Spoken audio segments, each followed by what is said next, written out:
Hello friends, आज हम लोग दिशा परीक्षण का एक क्वेश्चन देखेंगे जो पिछले साल एग्ज़ाम में आया हुआ था। तो आइए देखते हैं। सवाल ये है कि उत्तर से दक्षिण जाती एक सड़क के आमने सामने ए तथा बी का घर है। उत्तर से दक्षिण, देखिए अगर आप दिशा के बारे में बात किया जाए तो ये होता है वेस्ट, ये होता है ईस्ट, ये होता है नॉर्थ, ये होता है साउथ। यानी कि ये उत्तर है और ये दक्षिण है। ठीक है। उत्तर से दक्षिण जाती एक सड़क के आमने सामने ए तथा बी का घर है। ए अपने घर से निकलकर सड़क पर आता है, बाएं मुड़ता है, 5 किलोमीटर चलने के बाद दाएं मुड़ता है और पुनः 5 किलोमीटर चलता है और वह सी के घर के सामने पहुंच जाता है। यानी कि ए जो है घर से निकला, बाएं मुड़ा, 5 किलोमीटर चला, पुनः दाएं मुड़ा, 5 किलोमीटर चला और सी के घर के सामने पहुंच गया। आगे कह रहा है कि बी भी वही काम करता है।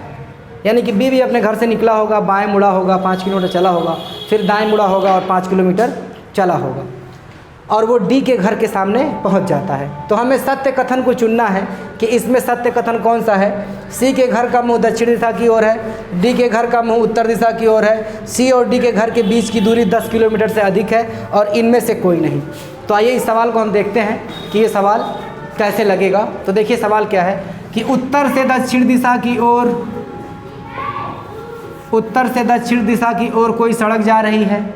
मान लेते हैं कि यहाँ पर ए का घर, ये नहीं पता कि ए का घर इधर है कि उधर है, फिर भी चलिए सपोज कर लेते हैं, मान लेते हैं कि ए का घर यहाँ पे है और बी का घर यहाँ पे है।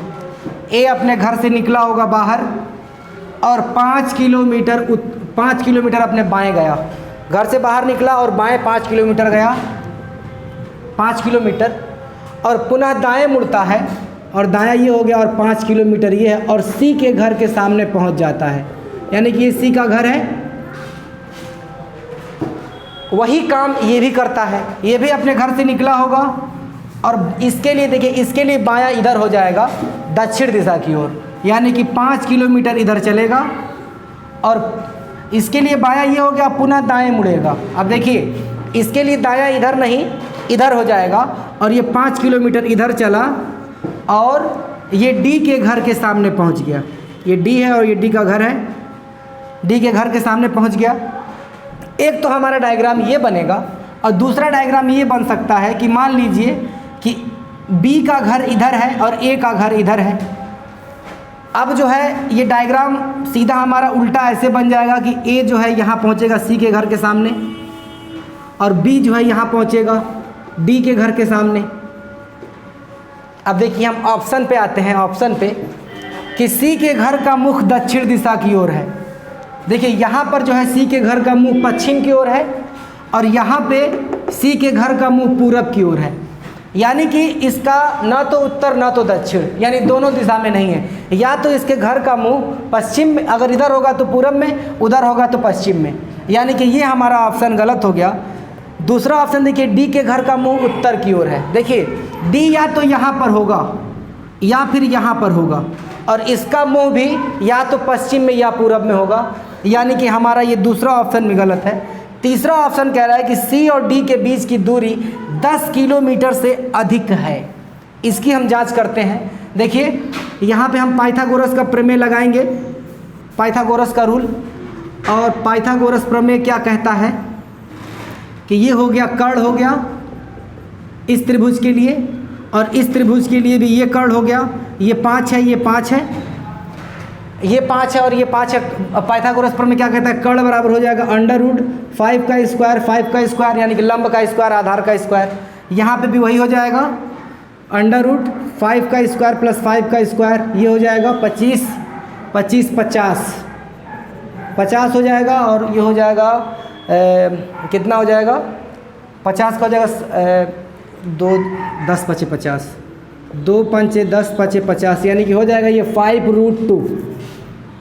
यानी कि इतनी दूरी हमारी हो गई 5√2 और ये भी उतना ही हो जाएगा 5√2। यानी कि इतना हमारा 5√2 आया और ये 5√2 आया। यहाँ से यहाँ तक और यहाँ से यहाँ तक 5√2 आया। इन दोनों को हम जोड़ दें तो यहाँ से सी से डी तक की दूरी हमारी ज्ञात हो जाएगी। तो सी से डी तक की दूरी हो जाएगी हमारी 5√2 + 5√2 यानी हो जाएगा 10√2।